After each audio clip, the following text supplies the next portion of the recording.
Well, welcome into a daily editorial here on the KE Report. In this daily editorial, I am chatting with Jordan Roy-Byrne, founder and editor of The Daily Gold.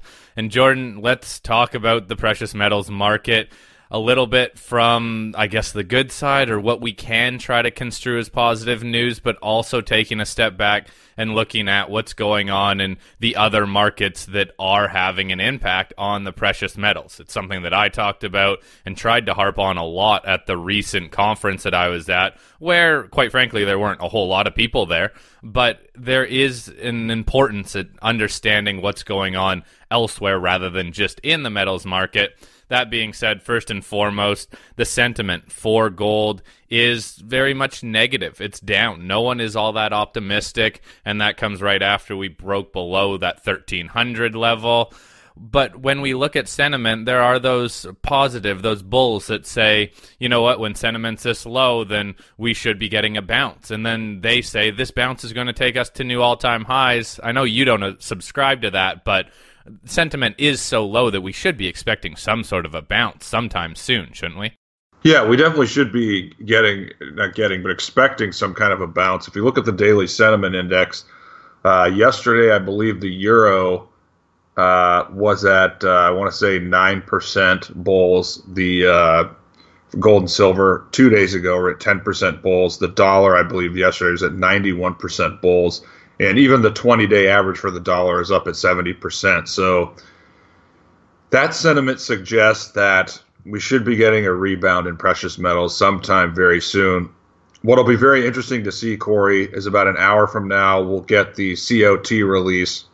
And gold on Tuesday, that might have been the low of the week, that big sell-off we had. So that will be included in the COT. And not just for this week, Corey, but really over the next couple months, what'll be very interesting is to see if the commercials are going to be buyers or sellers of this market at lower levels. And I apologize for being presumptuous, but I do think gold is going to test 1265, 1270, that level. And then you factor in the 40-month moving average. If you look at just a 50-year chart of gold, look at the 40-month moving average. It's been an excellent indicator of long-term support and resistance. So those are really the key levels for gold coming up in the months ahead. As far as the short term, it's broken 1,300 to 1,310 on a weekly basis. So we do have a breakdown, and I do think we're going to test 1,265 to 1,270. I'd like to see the market dump lower in this oversold condition, because then we'd get a stronger rebound. We'd probably get a snapback from 1265 back up to 1300, kind of retesting that break of weekly resistance around 1310. So that's possible during the potential rally. But the main thing, Corey, is the trend is broken in gold. It broke that support at 1300 to 1310. Because that happened, it's going to be difficult for just extreme sentiment to indicate, I should say, that gold is going to have this $50 or $75 move, back to 1360 or 1375. Because when the market is broken, technically, the psychology of the players is going to be different. So those that were buyers in recent months, they may not buy as aggressively. They may turn into some of them may turn into shorters rather than buyers. And that's something that we have to consider, given that the market has had this technical break. And the technical break occurred after failing to break out. I mean, it was trading there within earshot of a breakout for several months, and that didn't happen. So when we look at sentiment, yes, it tells us we're probably going to get a short-term rally, but we have to be careful, because the sentiment that could be required for a good rally, it could be much more bearish than just compared to the last 3, 4, 5 months, because the market is now broken. So I hope that makes sense. It does, and I guess just to summarize there is that time and time again, everybody was getting excited, saying, look at these higher lows that are being put in, and look at how close we're coming to breaking out to some multi-year highs.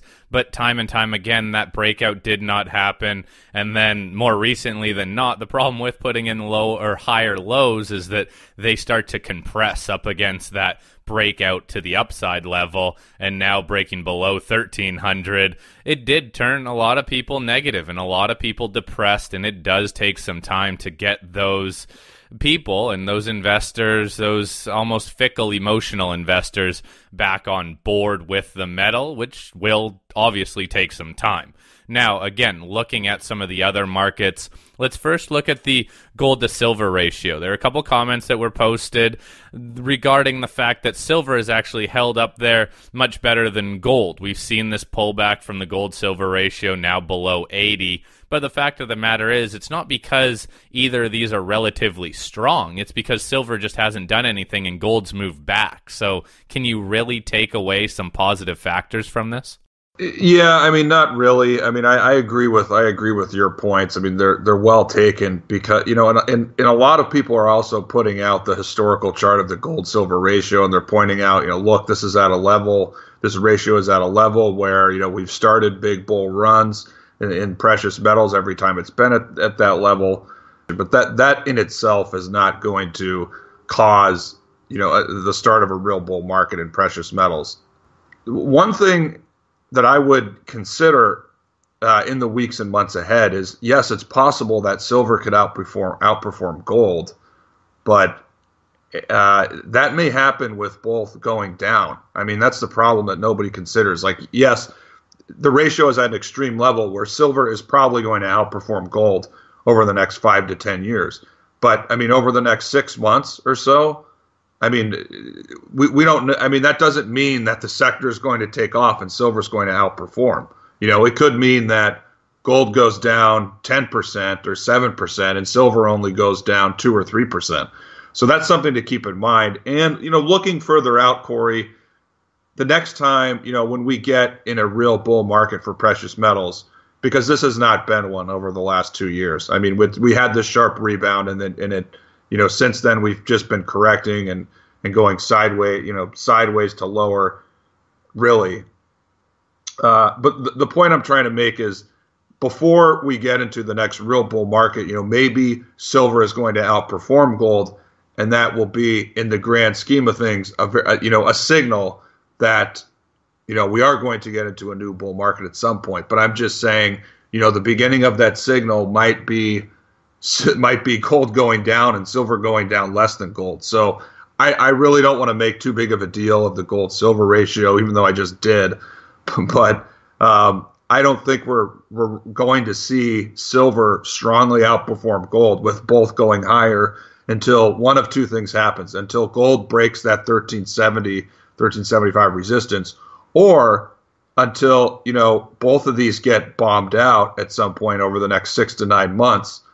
And they're trading at lower levels, and then they start to rebound, and silver outperforms strongly in that fashion. So I mean, I know that was a long comment there, but with all that being said, I wouldn't make too big of a deal of the gold silver ratio. Yeah, that's fair, especially when we're not seeing them, let's say, outperform anything to the upside. They're just outperforming each other by not moving down as much as the other one. So tough to really hop on board with something like that, but it is hopefully long-term better to see silver moving up more than gold.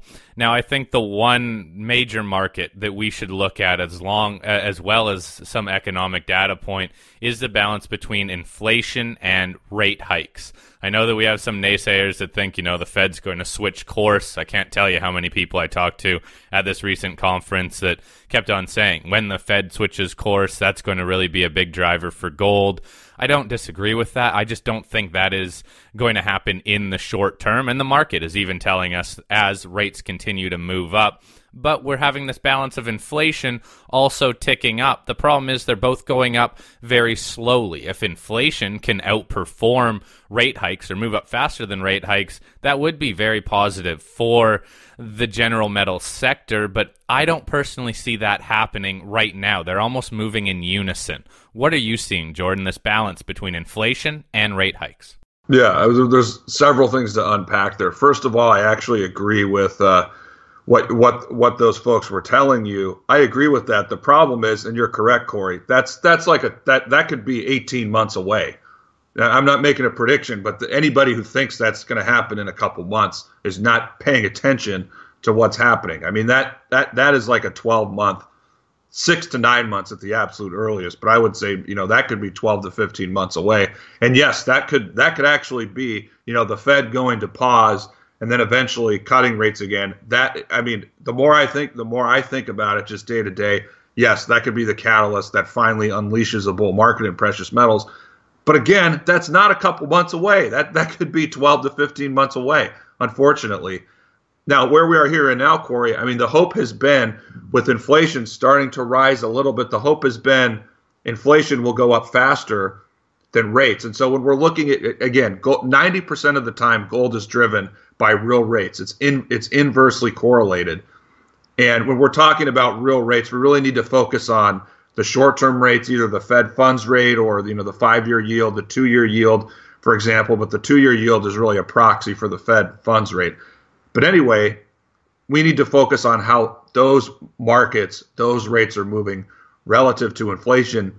And yes, inflation has been going up, but what has the Fed been doing over the last year? They've been hiking rates. Yes, they've been hiking rates slowly, but they've been hiking rates. If you go back to 2016, why did gold do so well? Well, the first rate hike was December 2015.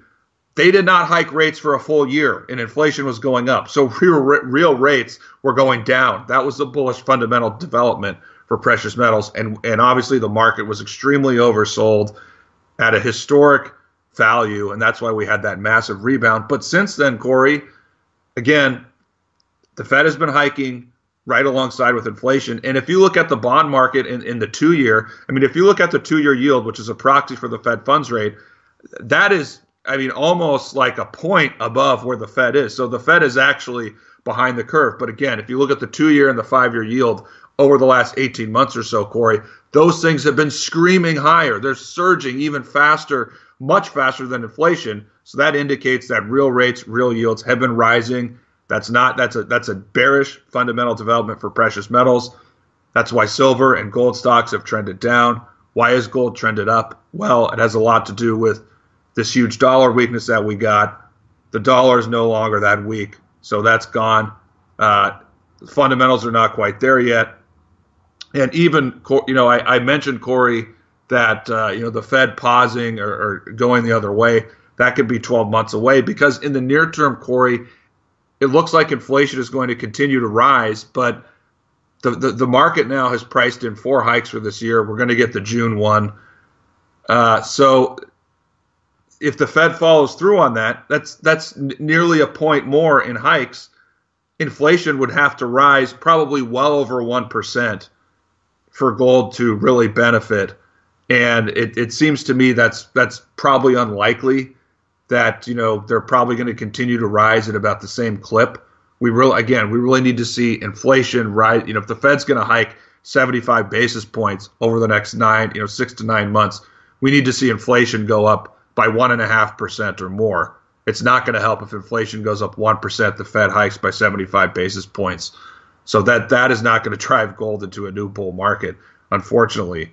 But I know there's a lot there to unpack. I mean, next time we can talk about long-term bond yields, which are threatening a major breakout. Eventually that would be bullish for precious metals.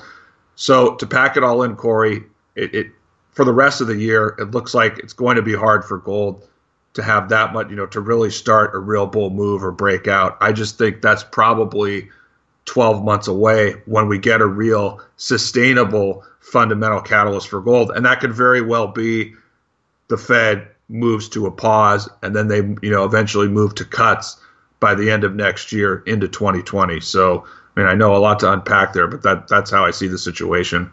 I'm with you, Jordan. There's a lot of headwinds right now for gold, limiting any sort of a breakout. But even with all those factors that you and I just pointed out, the fact of the matter is, yes, gold is below 1,300, but it's still at the higher half of its range for going the whole way back to 2014. So this is just a long, drawn-out, hopefully bottom that is going to continue to take some time, because right now stuff is going on in other markets that is going to continue to keep kind of gold topped out in a sense, or put a little weight on gold, which there's nothing wrong with that, but boy, it does make for a slow and unloved market. That can all change quickly, but you and I both don't think that it's going to change immediately. So, hey, Jordan, great chatting with you. Thanks for taking some time on this Friday, and have a good weekend, buddy.